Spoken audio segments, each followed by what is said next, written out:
చెప్పమ్మా.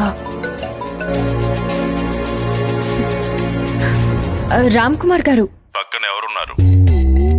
భవానీ ఉంది. కుదిరితే నువ్వు బయటికి రా, లేదా ఒక 10 నిమిషాలు భవానీని బయటికి పంపించు.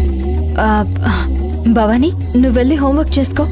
నేనొక 10 నిమిషాలు ఎమర్జెన్సీ బిజినెస్ విషయం మాట్లాడాలి. అది ఫినిష్ చేసుకుని వస్తాను. సరే అమ్మా.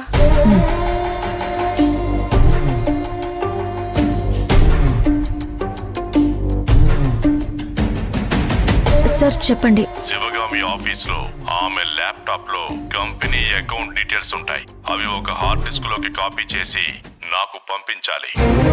అంత ఇంపార్టెంట్ డాక్యుమెంట్స్ అంటే దానికి ఏదో ఒక పాస్వర్డ్ పెట్టుంటారు కదా సార్. నాకు ఆ పాస్వర్డ్ తెలియదు కదా సార్. సరే, నేను ఆ పాస్వర్డ్ ఇస్తాను.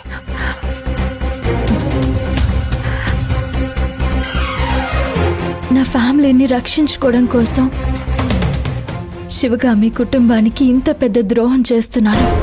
ఒక సామ్రాజ్యాన్ని కూల్చేసే పనులు చేస్తున్నాను. ఎన్ని వందల కుటుంబాలు ఉసురు కొడుతున్నాను.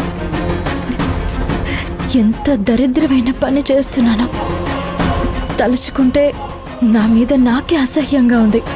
ఒక సమాజ సేవ చేసే వ్యక్తి చెల్లెలనయ్యుండి నేను ఈ అన్యాయమైన పనులు చేస్తున్నాను కదా.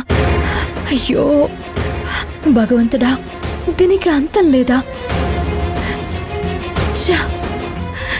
దీన్ని ఎలా ఆపాలి?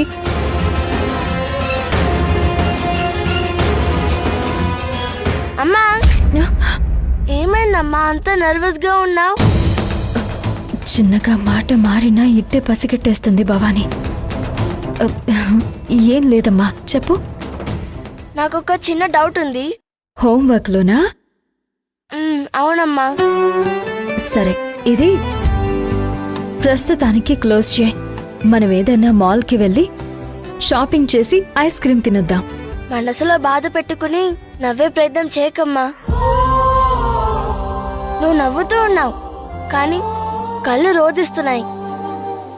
అది నాకు కూడా అర్థమవుతుందమ్మా.